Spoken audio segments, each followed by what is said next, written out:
తాకట్లో ఉన్న మీ బంగారాన్ని విడిపించి ఆ రోజు ఆన్లైన్ రేటుకి కొంటాం. Sharma gold company.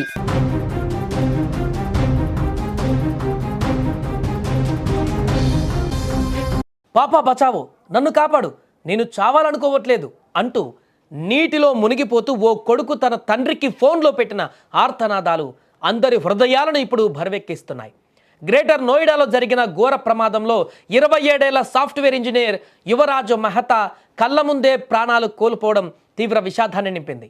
అధికారుల నిర్లక్ష్యం, సహాయక చర్యలలో తీవ్ర జాప్యం వల్ల తన కుమారుడు చనిపోయాడని ఆ తండ్రి రాజ్కుమార్ మెహతా కన్నీరు మున్నీరవుతున్నాడు. అది గ్రేటర్ నోయిడా 27 ఏళ్ల యువరాజ్ మెహతా. ఎన్నో కలలతో సాఫ్ట్వేర్ ఇంజనీర్గా రాణిస్తున్న యువకుడు ఆఫీస్ పని ముగించుకొని ఇంటికి వెళ్తున్నాడు. కానీ ఆ ప్రయాణం తన చివరి ప్రయాణం అవుతుందని అతనికి తెలియదు. అప్పటికే కమ్మేసిన దట్టమైన పొగమంచు కారణంగా దారి సరిగా కనపడక నిర్మాణంలో ఉన్న ప్రాజెక్టు వద్ద రక్షణ గోడ లేని నీటి గుంతలో ఆయన కారు పడిపోయింది ఆయనతో సహా. ప్రమాదం జరిగిన వెంటనే యువరాజ్ కారు పైకప్పు మీదకి ఎక్కి తన తండ్రికి ఫోన్ చేసి విషయం చెప్పాడు. దీంతో కొడుకుని కాపాడుకునేందుకు ఆ తండ్రి చేసిన ఫలితాలు విఫలమైపోయాయి. దీంతో తండ్రి రోదనలు స్థానికులను కలిచివేస్తున్నాయి. ఆయన నా కొడుకును నేను కాపాడుకోలేకపోయాను, అక్కడ జరిగిన విషయం ఏంటనేది కూడా చెప్తున్నాడు. ఒకసారి ఆయన ఏం మాట్లాడాడో కూడా ఆ యొక్క బయట కూడా ఉంది, అది ఒకసారి మనం విన్న తర్వాత మాట్లాడదాం. इसमें जी जो गाड़ी एक्सीडेंट हुई है कोहरे में, वो करेक्ट 12 बजे के करीब हुई है।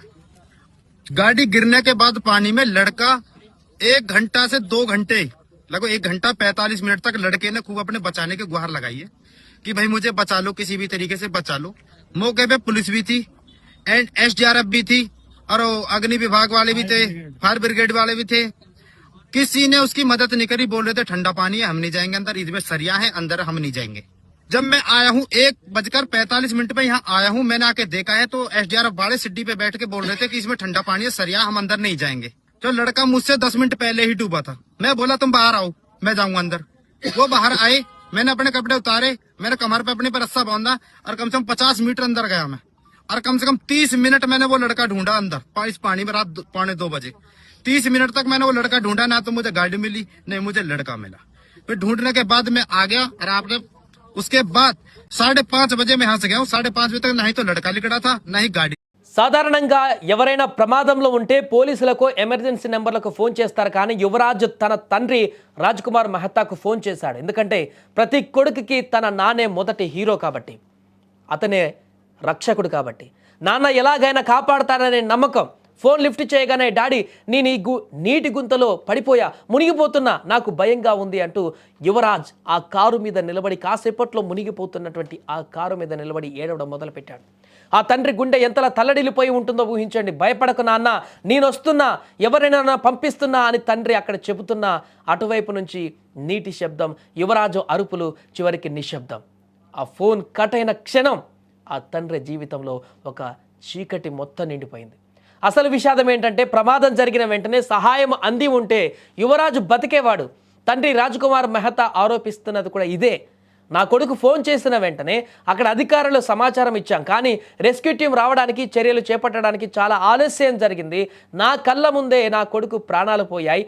ఫోన్లో నా చెవులకు చెప్తూనే ప్రాణాలు పోగొట్టుకున్నాడంటూ ఆయన బాధపడుతున్నాడు. ఇది ప్రమాదం కాదు, అధికారుల నిర్లక్ష్యమే నా కొడుకును చంపేసింది అంటూ ఆ తండ్రి కన్నీరు మున్నీరు అవుతున్నాడు. ఇక ఈ ఘటనపైన స్థానికులు కూడా తీవ్ర ఆగ్రహం వ్యక్తం చేయడంతో అధికారులు స్పందించారు. 2 రియల్ ఎస్టేట్ కంపెనీల యాజమాన్యాలపైన FIR నమోదు చేశారు.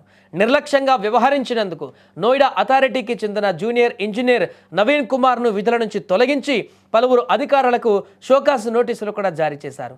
కానీ ఏం లాభం, ఒక ప్రాణం పోయింది. సాఫ్ట్వేర్ ఉద్యోగిగా ఎంతో భవిష్యత్తు ఉన్నటువంటి ఆ వ్యక్తి ఇప్పుడిప్పుడే మంచిగా ఉద్యోగంలో చేరి 4 రాళ్ళు సంపాదించుకుంటూ కుటుంబాన్ని అద్భుతంగా పోషించాలని ముందుకు వెళ్తున్నటువంటి అతని భవిష్యత్తు పూర్తిగా నీటిలో మునిగిపోయింది.